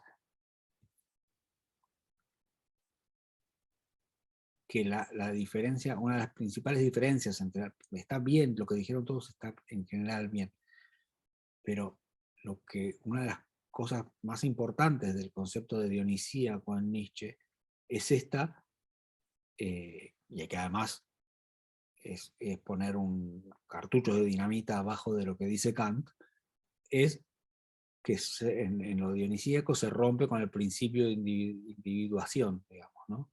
O sea, lo dionisíaco abre el espacio a la trascendencia del individuo hacia todas las direcciones. O sea, ¿no? En lo dionisíaco participas con los dioses, participas de la humanidad, pero en tanto no, que como una cosa de masa, de disolución de la cuestión individual de cada uno, y al mismo tiempo también pasa eso en relación a la naturaleza, ¿no? O sea, está bien, todo el ejemplo de las fiestas dionisíacas quizás no sea muy moral, pero por supuesto que por eso en las gráficas de lo dionisíaco están los faunos, que como su nombre lo indica, son medio fauna, ¿no? O sea, y entonces vos estás participando en un evento con lo natural, con lo animal, con lo botánico, con lo vegetal, y entras, y ahí está, creo que el ámbito que abre lo nietzscheano, y que eso sí permite, no sé si es la idea de Nietzsche, pero sí permite que nos vinculemos de otra manera con cosas que pasaron toda la vida. O sea, toda experiencia ritual, de alguna manera, es una experiencia de desindividualización. Iba a decir de despersonalización, pero no es verdad. Es una experiencia de desindividualización. Es una experiencia de quitar esos diques que nos encasillan en que nosotros somos una persona terminada. Entonces, vuelvo a lo que decía. Para Kant es una herejía esto, porque ¿quién es el que sustenta el mundo? Y justamente está partiendo de ese punto para decir el juicio es subjetivo. ¿Y quién es el sujeto? El sujeto es el individuo racional. Y Nietzsche está planteando ni individuo ni racional. Empieza por no racional, pero ni siquiera individual. Contame, Mariela. Que para Nietzsche, o sea, Kant está equivocado porque dice que el instinto de Kant es la contranaturaleza. Exacto. Y o sea que también sería como otro hereje, ¿no? Desde otro punto de vista. Claro, pero porque Nietzsche lo que quiere es recuperar ese estadio, bueno, pero por eso, o sea, para él, cuando hablábamos antes de que Nietzsche planteaba todo en términos de conflicto, ¿no? De que no hay una verdad, sino que la verdad se impone en el conflicto. El estado de guerra en Nietzsche es natural. O sea, él cree que en la naturaleza es guerra. Se explica como guerra. Y que obviamente el ser humano no puede trascender ese límite, y que también el ser humano, a su manera, con sus particularidades, vive en estado de guerra. La guerra es un estado natural. Pero al mismo tiempo, es como decís vos, o sea, no. Por eso en todos sus libros hay una valoración del espacio natural, y Zaratustra se va a la montaña y se vincula con animales, y todas sus explicaciones son muy con relación a los animales, etcétera, etcétera. Porque justamente él cree que hay toda una parte de lo humano que está vinculada con lo natural, y que solo recogiendo esa parte es que el hombre puede trascenderse a sí mismo. Cuando él plantea la cuestión del superhombre, él dice, el hombre es una cuerda es una cuerda sobre un abismo que une al animal con el superhombre. Pero es verdad, o sea, lo que él acusa, pero ¿por qué acusa? Cuando acusa a Kant de contranatural, dijiste, ¿no? Era así,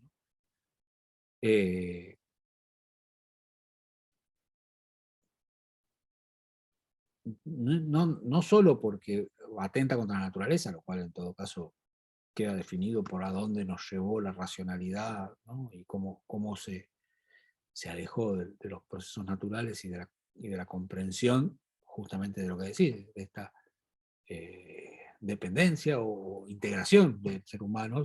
¿Y cuál fue el elemento que hizo que el ser humano de alguna manera se despegara de todo esto natural? Esta entronización de la razón como elemento único, y esta condición de sujeto-objeto, donde la naturaleza pasaba a ser objeto, ¿no? Ya no estábamos en el mismo nivel con la naturaleza, sino que estábamos en un estadio ontológico diferente, donde uno podía explotar la naturaleza así de la misma manera que podía explotar a otros hombres, ¿no? Y el concepto, que, ojo, no quiere decir que apueste por soluciones irracionalistas, ¿no? Pero hay que saber, hay que en todo caso entender cuál es el lugar de la razón. Que por ahí no sé si el lugar de la razón es una herramienta más, entre otras que tenemos, que nos sirve para un montón de cosas, pero hay que saber cuáles son sus límites.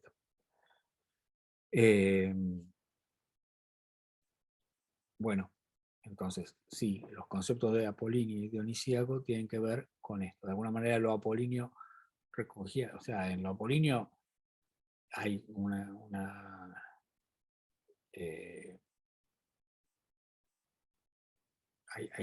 hay como, no sé, pero después se hacen muchos análisis acerca de qué estilos pictóricos o musicales estuvieron de un lado o del otro. Obviamente podemos decir el clasicismo es más apolíneo, el romanticismo es más dionisíaco, ¿no? Y así. El barroco sería más dionisíaco de nuevo, y quizás la música del Renacimiento era más apolínea. hay como una especie de dialéctica o de juegos de oposiciones donde unas se van imponiendo en algunas partes de la historia. Lo importante no es, como dijeron varios de ustedes, es la capacidad de recuperar una parte de la experiencia humana que quedaba vedada. Y sobre todo, me parece que lo más importante es esta capacidad de recuperar al hombre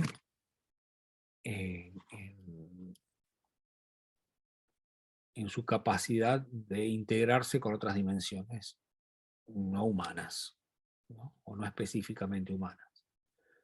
O sea, ustedes habrán visto que hay como una tendencia desde Aristóteles, creo que primero, en decir, bueno, el hombre es el animal, y se le agrega el concepto, ¿no? Aristóteles dijo que el hombre es un zoon político, digamos, ¿no? Un animal político, un animal de lenguaje, un animal...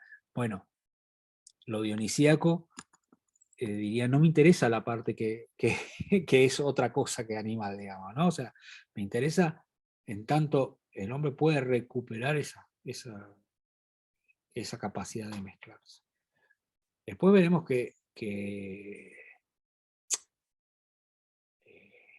esta capacidad de disolución, como hablábamos, es muy obvia en la mayoría de las culturas, donde de hecho ese concepto de individuación en muchas culturas es mucho menos marcado, ¿no? Incluso culturas actuales, o sea, todas las culturas orientales tienen ese concepto de individuación muchísimo menos marcado.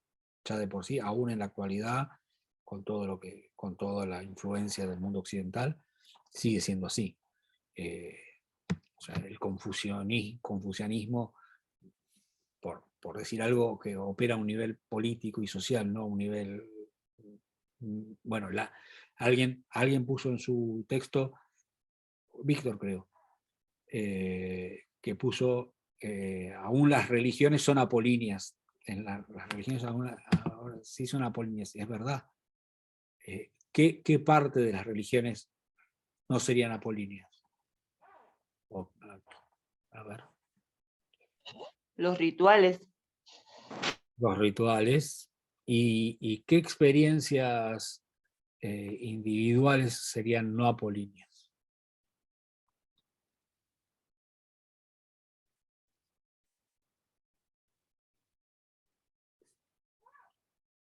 Las experiencias místicas. Como esos estados místicos, Claro, digamos, las experiencias el místicas. éxtasis.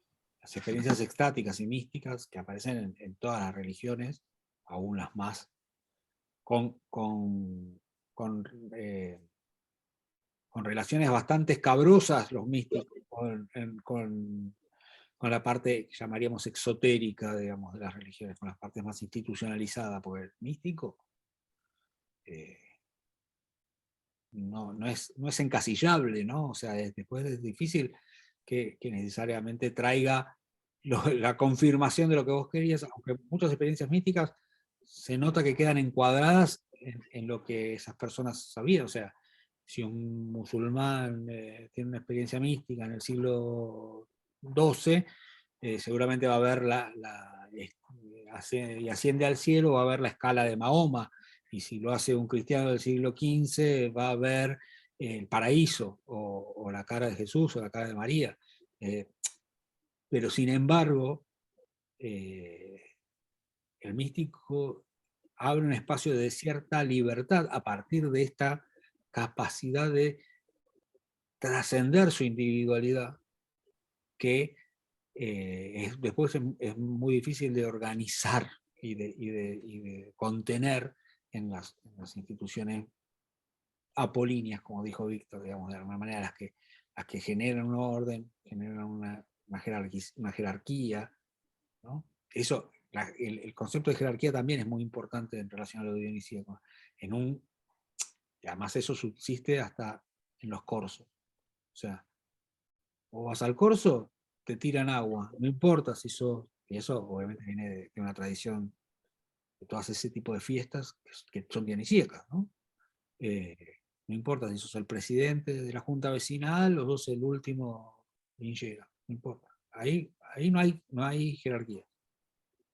La caída de esas jerarquías es parte de lo de homicidio. La igualación de esas jerarquías y en todo caso la instalación de las jerarquías a partir de nociones inmanentes, o sea, inmanentes al ritual, a la fiesta, a lo que está sucediendo. O sea, si hay jerarquías, se ganan dentro de esa fiesta. E incluso, obviamente, está todo el estudio que ha hecho Bakhtin y otros sobre todas las fiestas medievales, y que existía la inversión, o sea, a partir de la inversión de las jerarquías, ¿no? En la Edad Media se celebraba el Día de los Locos, ¿no? Ponían a un burro en el altar con la ropa del obispo o del cura del lugar, y valía hacer todo. Ese día, está bien. En ese sentido, los apolíneos habían descubierto que se necesitaba el equilibrio y el permiso de hacer en algún momento la inversión de esas jerarquías para que justamente los otros 364 días esas jerarquías funcionaran. Pero nosotros que lo podemos ver en función de nuestra actividad y nuestra praxis musical, artística, es, de nuevo, tampoco es que lo dionisíaco lo dionisíaco tiene también un aspecto, si es completamente liberado del control formal, qué sé yo, es muy mortífero. Se termina o sea, y es lo que pasaba en algunas fiestas de ese tipo, o sea, moría mucha gente porque se intoxicaban, se emborrachaban, se mataban, se mataban entre ellos. Entonces, nosotros tenemos que poder jugar entre esos dos en ese conflicto, pero aflojar un poco esta cuestión de el individuo que construye a partir de sus parámetros que ya están predeterminados y que saben lo que es la belleza, y que en ese sentido deja de escuchar lo que dice la otredad. La otredad, llámese naturaleza, la otredad, llámese el otro ser humano, o la otredad, lo que dice una entidad superior, si es que creemos en ella. O si es que, no, mejor dicho, si nos vinculamos con eso, no importa si creemos, mientras uno se vincule, ya es suficiente, por más que después no siga sin creer. Entonces, ese de alguna manera, ahí querría cerrar yo con Kant y Nietzsche, pero abro a las preguntas antes de pasar a mínimamente explicar lo que sigamos, cómo sería, y es más, quiero hacerles un trabajo práctico, distinto, más práctico, menos hablado.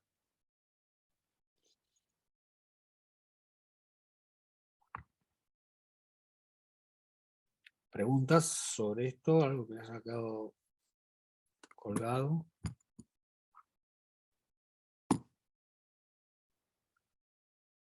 Mínimamente voy a decir, bueno,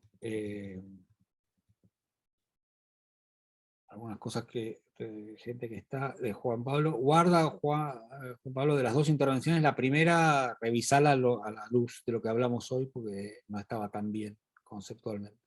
La segunda intervención estaba bien, lo único que vos hacías es esa vinculación con lo...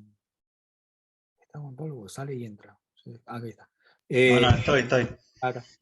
No, pues hay problema de conexión, digamos. ¿Sí? Guarda no, la segunda está bien, eso que vos hiciste, esa especie de identificación con el yin y el yang, otras cosas de oposiciones.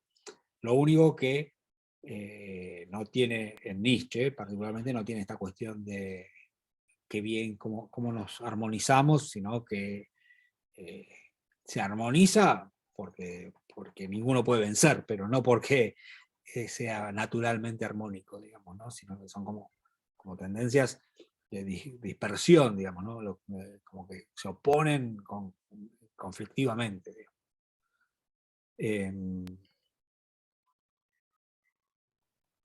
Bueno, Mauricio, que no está, ¿no?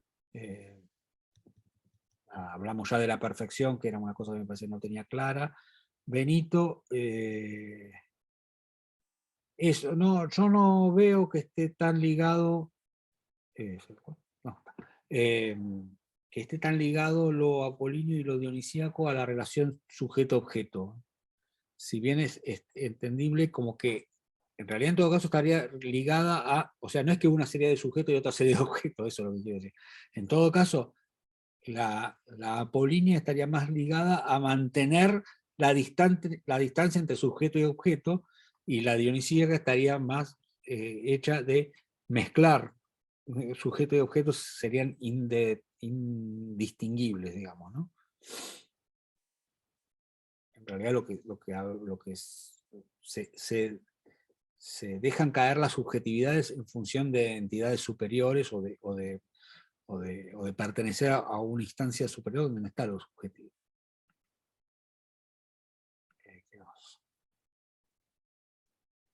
Nada. Bueno, nada, estaba muy bien la de Mariela y la de María Laura Aguilar, están muy bien, y la de Víctor yo repasaría un poco lo que pusiste, pero me gustaron esas dos cosas que agregaste, lo de la religión en relación al apolíneo y lo de la relación con lo que decía Baumgarten y lo que dice Kant. Eso está bien. Bueno, como siempre se quedan cortas las clases, pero ya que Nietzsche mencionó a los griegos, vamos a revisar un poco lo que dicen los griegos en relación a esto, y vamos a hacerlo así, ya que hoy no vamos a tener tiempo. Vamos a hacer las tres siguientes cosas. La primera, más fácil, van a leer el texto que habla de catarsis en Aristóteles, que está en la biblioteca. Antes que eso, van a buscar, no importa si lo leen de Wikipedia y todo, el concepto de mímesis.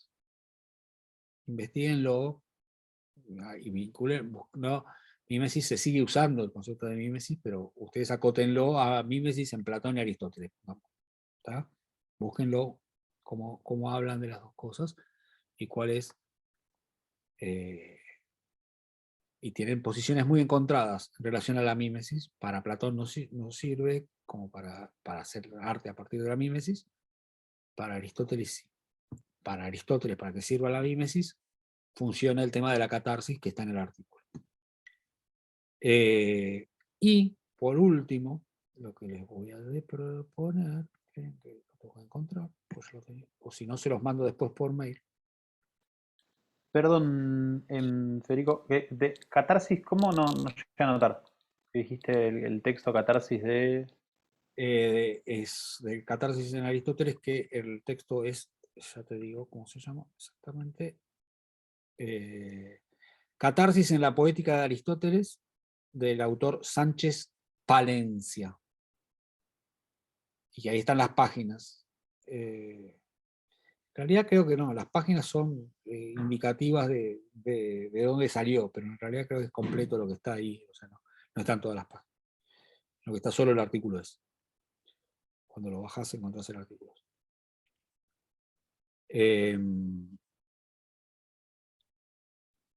Y yo les quería proponer que, bueno, después se lo mandó por mail, pero hay una obra que se llama Paisaje con lluvia, de Leo Brouwer. Muy bonita la obra. Y se llama Paisaje cubano con lluvia. Se llama, perdón. Paisaje cubano con lluvia. Bueno, ahí aplica el concepto de mímesis. Y ustedes verán si es aplicable el concepto de catarsis. Después les paso bien el link de las cosas, se los paso por el correo. Pero me gustaría que piensen cómo aplica la mímesis, la catarsis, en relación a esa obra. ¿Sí?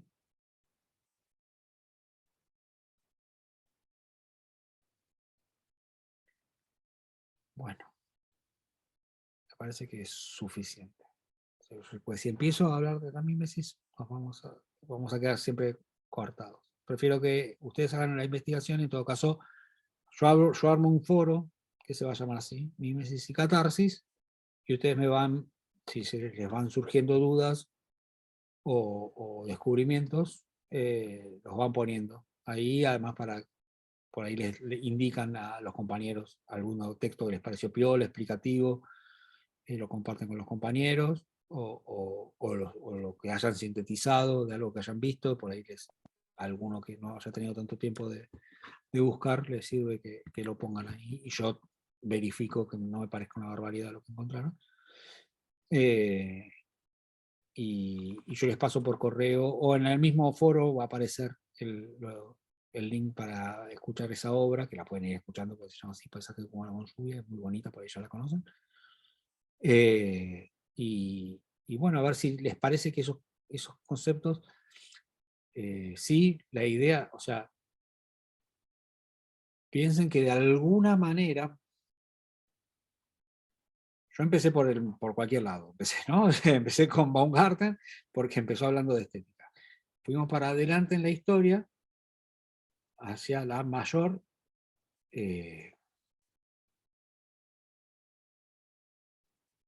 después hay todo lo que sería lo que podríamos hablar de, vamos a llamarlo posmodernismo, si se quiere, merecería una explicación aparte. Pero en cuanto a la tensión entre sujeto y objeto, hemos llegado al lugar de máxima tensión, y ahora empezaron las críticas a esa imposición del sujeto como norma de todo, ¿no? Que es lo que es la que hace Nietzsche. Pero Nietzsche no casualmente cita a los griegos. Por eso está bueno venir ahora y saltar a los griegos y empezar a entender. Pero hay que empezar a pensar a los griegos no solo en función de todo el desarrollo de la filosofía occidental, que tomó una parte de esos griegos y desarrolló una parte, sino pensarlos que también los griegos son una especie de nexo, están o sea, serían una especie de sendero de los caminos que se bifurcan, diría Borges, ¿no? El nodo donde se bifurcó la filosofía por un lado, el conocimiento tradicional por el otro, pero que tienen mucho de lo que funciona en las sociedades tradicionales. Entonces, primero vamos a ver esto que proponen Platón y Aristóteles, que es la Grecia clásica y bastante avanzada, digamos. O sea, y de ahí vamos a ver a alguien que hable más del pensamiento tradicional, aunque hable del pensamiento tradicional en la India, de los textos que por ahí son posteriores a los griegos, pero porque no hay acceso a las fuentes anteriores, digamos, en todo caso, pero que mantiene toda otra lógica. Entonces vamos a ver de qué manera los griegos están parados en ese umbral entre ambas cuestiones. En todo caso, ya empecemos por decir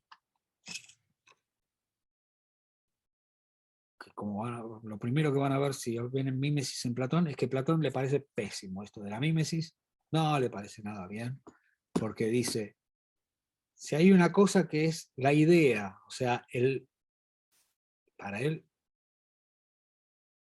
había un lugar donde las cosas existían en su ideal, ¿no? Un poco lo que quiere hacer Kant con el concepto, pero acá existían y estaban anteriores a las cosas. Y yo hago algo copiando a esa idea, por ejemplo, hago una casa o una cama, copiando a la idea de cama. Después alguien que me pinta una cama está haciendo una degeneración doble de la cosa, porque la idea da dos pasos de la idea, ¿no? Para eso vemos la cama. ¿Para qué quiero yo a alguien que me imite la cama? Bueno, pero ahí ya se ve que hay otro tipo de relaciones no subjetivas, sino que hablan de cuestiones que aparecen en el mundo de ellos, y que no se relacionan con lo que yo, sino con su operatividad real en los mundos donde aparezca. Entonces, cómo el arte puede fundamentar otro tipo de puente a otras realidades que no son nada más las realidades que surgen de lo que yo, desde mi subjetividad, le impongo al mundo. ¿No? Se piensa de otra manera. Hay que hacer todo un esfuerzo, porque además, primero, nosotros estamos acostumbrados al pensamiento kantiano, o sea, estamos formateados a pensar. Es lo que me pasa en las clases de composición. Bueno, pero eso, yo no sé si criticar a mi compañero, porque eso es muy subjetivo. Bueno, Platón te agarraría patadas. Para él no le importa nada tu subjetividad, sino que piensa que las cosas tienen una existencia y influyen de determinada manera en determinados mundos. Bueno, por hoy basta. Yo después les paso, mañana, además de subir la grabación para los que no hayan podido venir, subo el foro y ahí va a estar todos los detalles de todo esto, de las 3 cosas que les pido que hagan. ¿Sí? Bueno, vayan a descansar. Gracias por venir. Gracias. Bueno, gracias. Nos vemos. Nos vemos. Chau, compa. Chao. Adiós. Buenas noches.